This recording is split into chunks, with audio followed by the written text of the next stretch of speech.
go for a ride? Sure can. Jump in. I'm a Barbie girl in the Barbie world. Ahoj všichni, právě 9:15. Počasí nám je to docela tady hezké, sluníčko svítí. Sice je trochu za mrakem, ale myslím si, že když vysvětne, tak to bude v pohodě. Cítím se zatím jako docela, že mi je teplo, není žádná jako velká potíž s tím. Myslím si, že to bude všechno jako po másle. Zase někdy.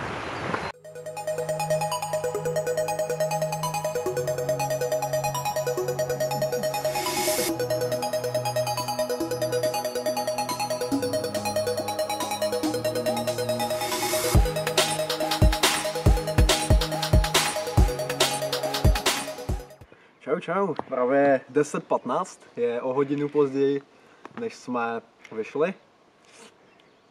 Už se tu začínají jako objevovat takové hromádky sněhu a zmrzlá půda začíná být.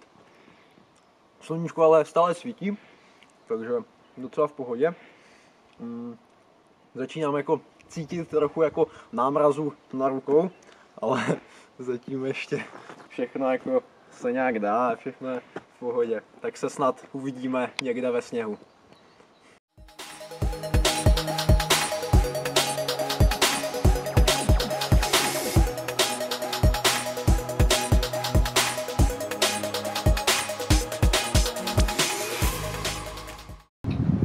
Tak jo, jelikož už jako vidím tady vrchol naší hory, už se pomalu blížíme jako ke slunci a začíná to být celkem nebezpečné, tak jsem si tu vzal opalovací krém do 30 stupňů.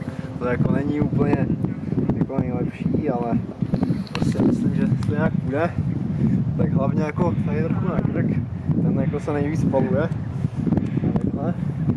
Ať se jako neopálíme, protože už začínám jako docela cítit, že jako ty ramena a ty jako ruce se mi začínají trochu jako spalovat, no, takže to bude lepší, tak. Dobré, taky docela svítí sluníčko, takže dáme sluneční brýle. Dobré. Tak, a můžeme pokračovat v cestě. Zatím, čau.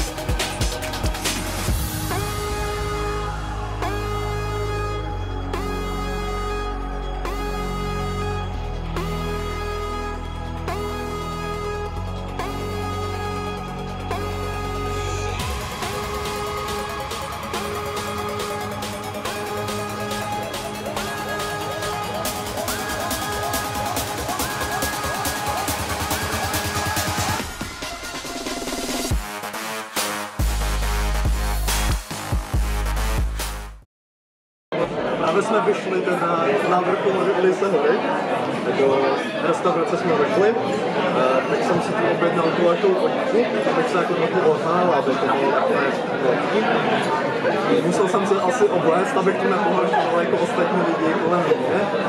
Tak challenge pořád jako platí a zpáteční cesta bude snad jako snad to bude jako jednoduché. Nejtěžší část cesty je určitě už za mnou, takže už jenom dolů a bude hotovo.